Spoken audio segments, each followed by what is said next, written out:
ফিরিয়ে আনে। এই ফুলতলায় আমরা এই যে ফুটবল আয়োজন করেছে আমাদের দল থেকে, ইনশাআল্লাহ আগামী 16ই ডিসেম্বর আমরা এই ফুলতলায় বাংলাদেশ উৎসব পালন করব।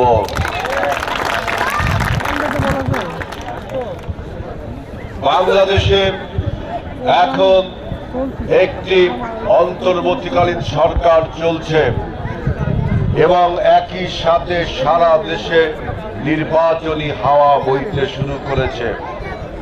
আমাদের ফুলতলা বিএনপি মনে করে যদি বাংলাদেশে সুষ্ঠু নির্বাচনের মাধ্যমে আমরা দেশ পরিচালনার সুযোগ পাই, তাহলে ফুলতলার ক্রীড়াঙ্গনকে আমরা আধুনিক ক্রীড়া কমপ্লেক্সে পরিণত করব ইনশাআল্লাহ, এবং এই মাঠের সহ ফুলতলার অন্য জায়গার ডেভেলপমেন্ট কাজগুলো আমরা করব।